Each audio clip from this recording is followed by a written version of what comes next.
Chapter 7. The Stapletons of Merripit House. The fresh beauty of the following morning did something to efface from our minds the grim and grey impression which had been left upon both of us by our first experience of Baskerville Hall. As Sir Henry and I sat at breakfast, the sunlight flooded in through the high mullioned windows, throwing watery patches of colour from the coats of arms which covered them. The dark panelling glowed like bronze in the golden rays, and it was hard to realize that this was indeed the chamber which had struck such a gloom into our souls upon the evening before. "I guess it is ourselves and not the house that we have to blame," said the baronet. "We were tired with our journey and chilled by our drive, so we took a grey view of the place. Now we are fresh and well, so it is all cheerful once more." "And yet it was not entirely a question of imagination," I answered. "Did you, for example, happen to hear someone, a woman I think, sobbing in the night?"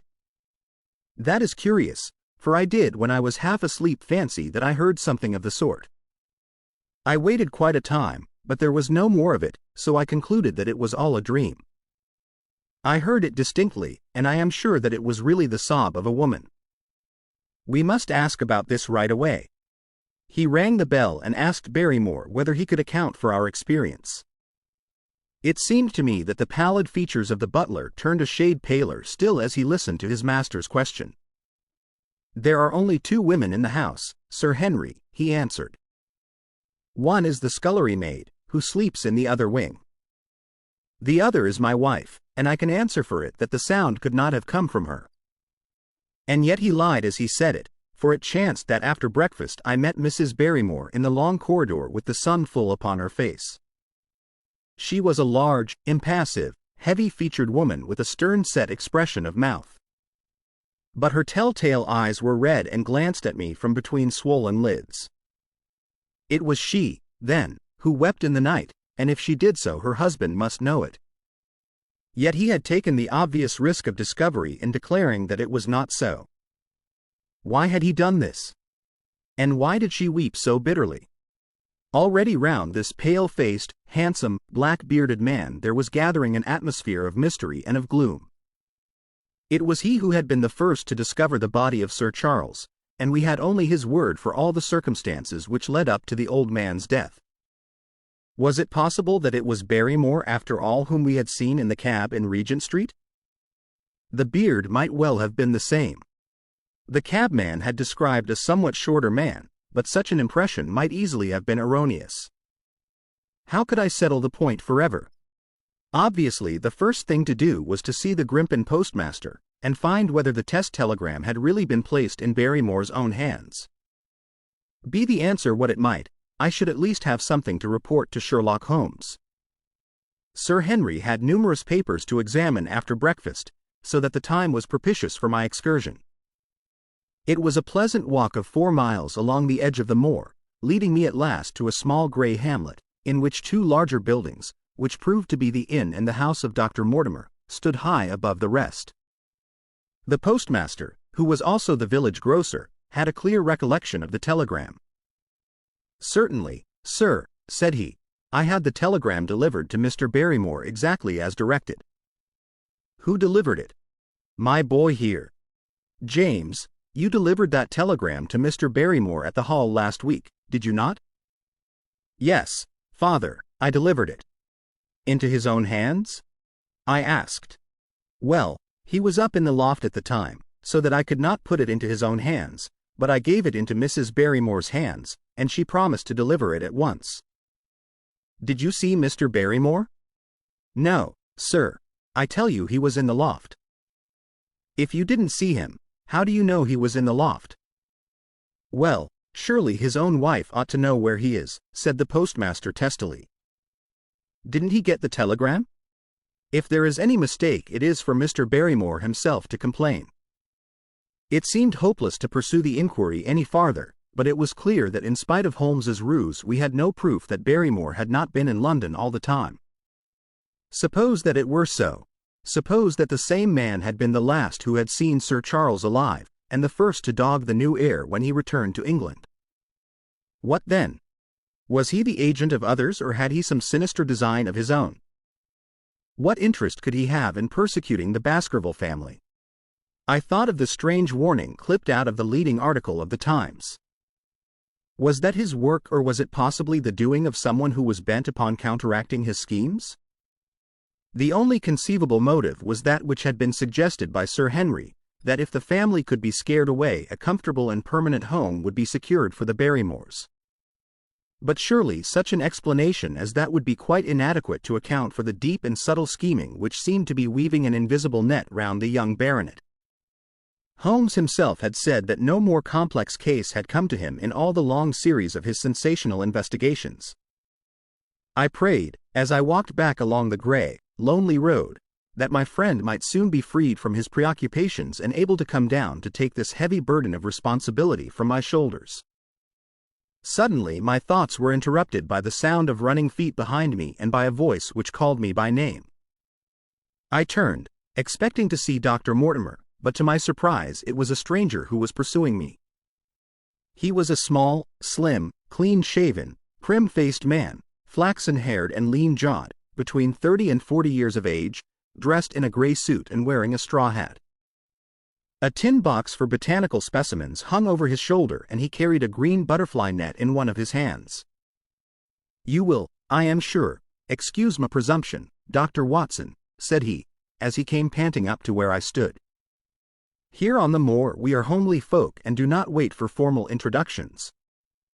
You may possibly have heard my name from our mutual friend, Mortimer. I am Stapleton, of Merripit House." "Your net and box would have told me as much," said I, for I knew that Mr. Stapleton was a naturalist. "But how did you know me?" "I have been calling on Mortimer, and he pointed you out to me from the window of his surgery as you passed. As our road lay the same way, I thought that I would overtake you and introduce myself. I trust that Sir Henry is none the worse for his journey?" "He is very well, thank you. We were all rather afraid that after the sad death of Sir Charles the new baronet might refuse to live here. It is asking much a wealthy man to come down and bury himself in a place of this kind, but I need not tell you that it means a very great deal to the countryside. Sir Henry has, I suppose, no superstitious fears in the matter?" "I do not think that it is likely. Of course you know the legend of the fiend dog which haunts the family?" "I have heard it. It is extraordinary how credulous the peasants are about here. Any number of them are ready to swear that they have seen such a creature upon the moor." He spoke with a smile, but I seemed to read in his eyes that he took the matter more seriously. The story took a great hold upon the imagination of Sir Charles, and I have no doubt that it led to his tragic end. But how? His nerves were so worked up that the appearance of any dog might have had a fatal effect upon his diseased heart. I fancy that he really did see something of the kind upon that last night in the yew alley. I feared that some disaster might occur, for I was very fond of the old man, and I knew that his heart was weak." "How did you know that?" "My friend Mortimer told me." "You think, then, that some dog pursued Sir Charles, and that he died of fright in consequence? Have you any better explanation?" "I have not come to any conclusion." "Has Mr. Sherlock Holmes—" The words took away my breath for an instant, but a glance at the placid face and steadfast eyes of my companion showed that no surprise was intended. "It is useless for us to pretend that we do not know you, Dr. Watson," said he. "The records of your detective have reached us here, and you could not celebrate him without being known yourself. When Mortimer told me your name, he could not deny your identity. If you are here, then it follows that Mr. Sherlock Holmes is interesting himself in the matter, and I am naturally curious to know what view he may take." "I am afraid that I cannot answer that question. May I ask if he is going to honor us with a visit himself?" "He cannot leave town at present. He has other cases which engage his attention." "What a pity! He might throw some light on that which is so dark to us. But as to your own researches, if there is any possible way in which I can be of service to you, I trust that you will command me. If I had any indication of the nature of your suspicions or how you propose to investigate the case, I might perhaps even now give you some aid or advice. I assure you that I am simply here upon a visit to my friend, Sir Henry, and that I need no help of any kind." "Excellent," said Stapleton. "You are perfectly right to be wary and discreet. I am justly reproved for what I feel was an unjustifiable intrusion, and I promise you that I will not mention the matter again. We had come to a point where a narrow grassy path struck off from the road and wound away across the moor. A steep, boulder-sprinkled hill lay upon the right which had in bygone days been cut into a granite quarry. The face which was turned towards us formed a dark cliff, with ferns and brambles growing in its niches. From over a distant rise there floated a grey plume of smoke. "A moderate walk along this moor path brings us to Merripit House," said he. "Perhaps you will spare an hour that I may have the pleasure of introducing you to my sister." My first thought was that I should be by Sir Henry's side. But then I remembered the pile of papers and bills with which his study table was littered. It was certain that I could not help with those. And Holmes had expressly said that I should study the neighbors upon the moor.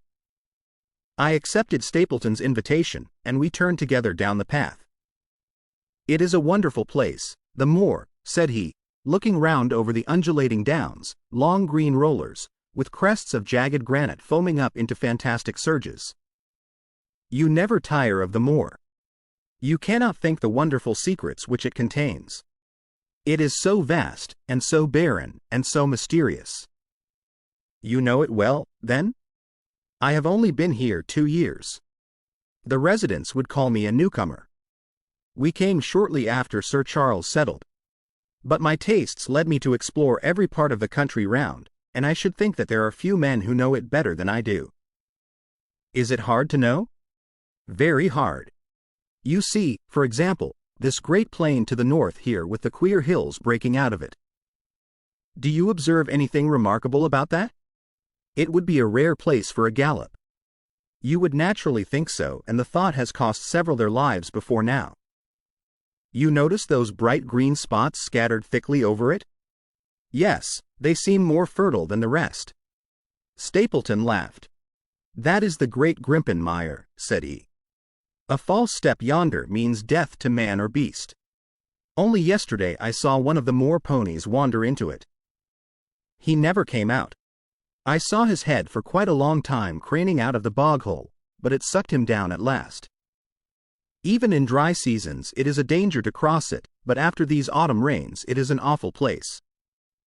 And yet I can find my way to the very heart of it and return alive.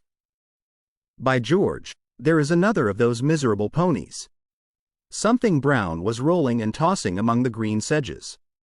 Then a long, agonized, writhing neck shot upward and a dreadful cry echoed over the moor. It turned me cold with horror, but my companion's nerves seemed to be stronger than mine. "It's gone," said he. "The mire has him. 2 in 2 days, and many more, perhaps, for they get in the way of going there in the dry weather, and never know the difference until the mire has them in its clutches. It's a bad place, the great Grimpen mire." "And you say you can penetrate it?" "Yes, there are 1 or 2 paths which a very active man can take. I have found them out. But why should you wish to go into so horrible a place?" "Well, you see the hills beyond? They are really islands cut off on all sides by the impassable mire, which has crawled round them in the course of years. That is where the rare plants and the butterflies are, if you have the wit to reach them. I shall try my luck some day." He looked at me with a surprised face. "For God's sake put such an idea out of your mind," said he. "Your blood would be upon my head. I assure you that there would not be the least chance of your coming back alive. It is only by remembering certain complex landmarks that I am able to do it." "Halloa!" I cried. "What is that?" A long, low moan, indescribably sad, swept over the moor. It filled the whole air, and yet it was impossible to say whence it came. From a dull murmur it swelled into a deep roar, and then sank back into a melancholy, throbbing murmur once again. Stapleton looked at me with a curious expression in his face. "Queer place, the moor," said he. "But what is it?" "The peasants say it is the hound of the Baskervilles calling for its prey. I've heard it once or twice before, but never quite so loud." I looked round, with a chill of fear in my heart, at the huge swelling plain, mottled with the green patches of rushes. Nothing stirred over the vast expanse save a pair of ravens, which croaked loudly from a tor behind us. "You are an educated man. You don't believe such nonsense as that?" said I. "What do you think is the cause of so strange a sound?" "Bogs make queer noises sometimes. It's the mud settling, or the water rising, or something." No, that was a living voice." "Well, perhaps it was. Did you ever hear a bittern booming?" "No, I never did. It's a very rare bird, practically extinct, in England now, but all things are possible upon the moor." "Yes, I should not be surprised to learn that what we have heard is the cry of the last of the bitterns.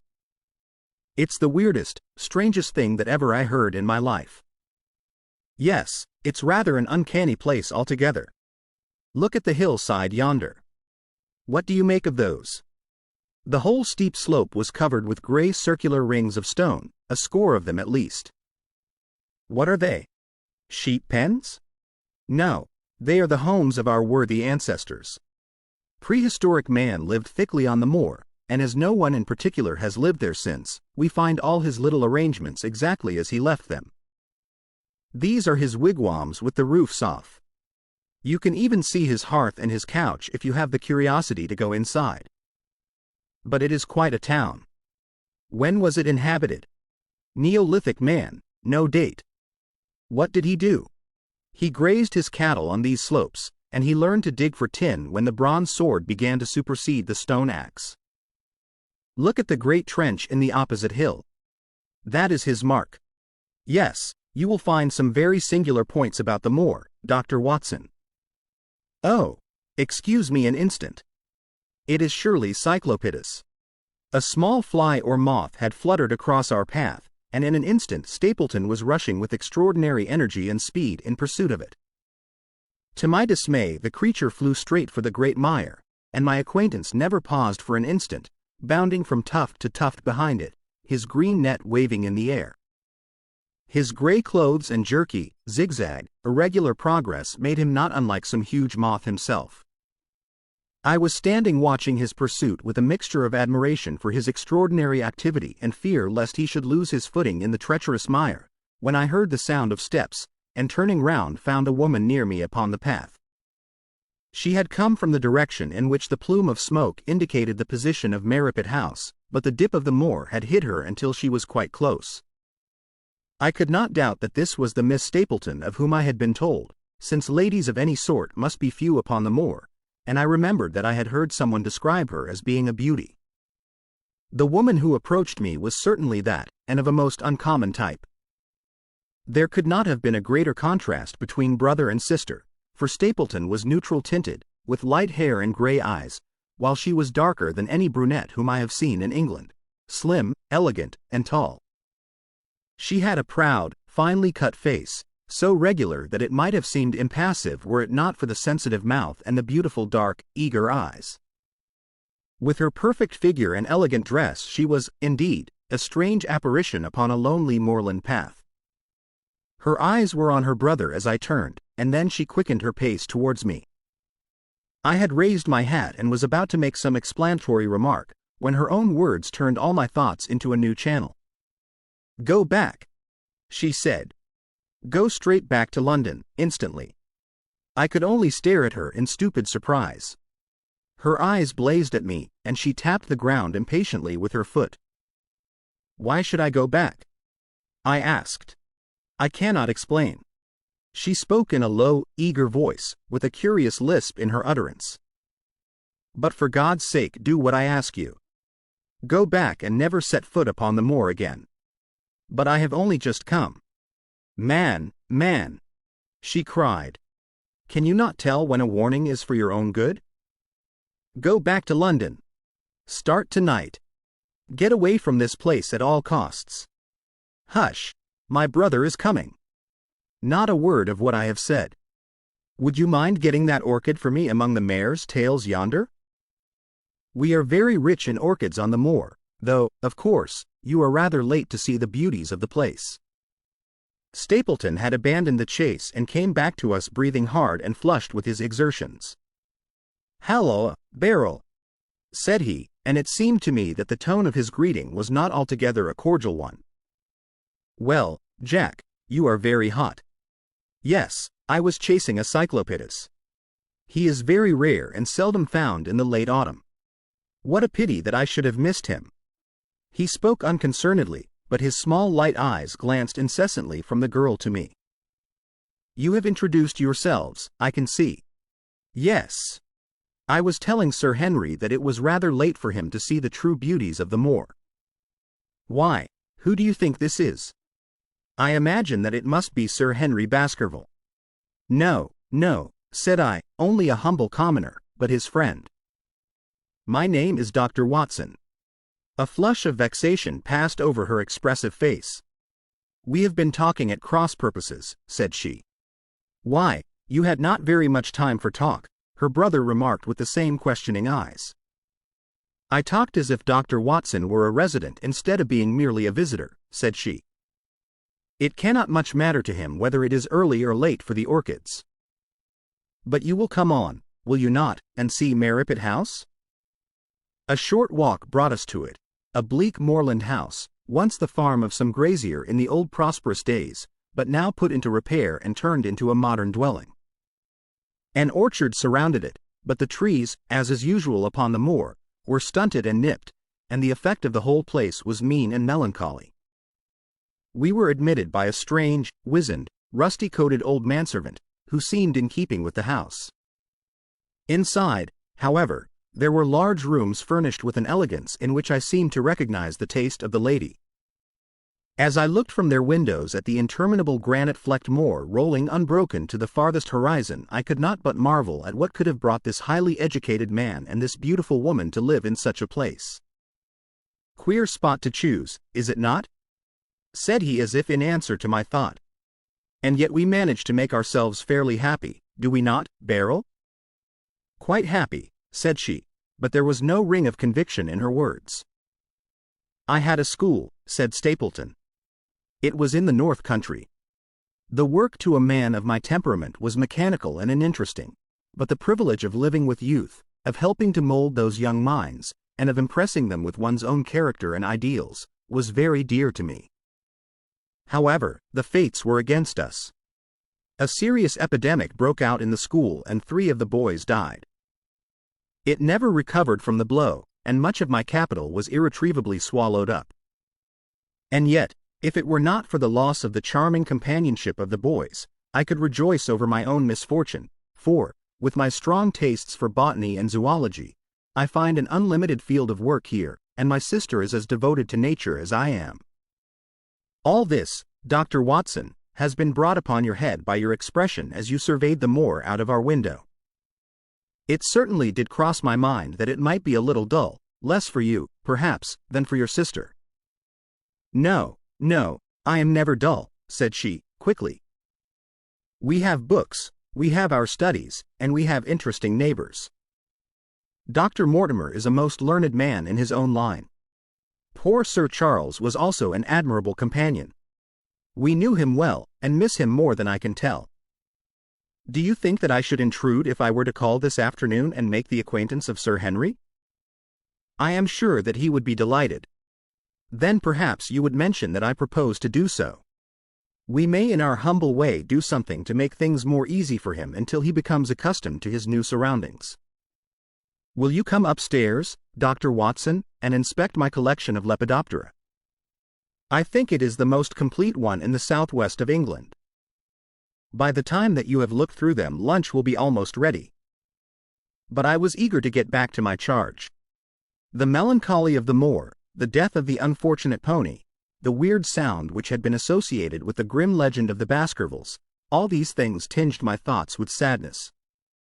Then on the top of these more or less vague impressions there had come the definite and distinct warning of Miss Stapleton, delivered with such intense earnestness that I could not doubt that some grave and deep reason lay behind it.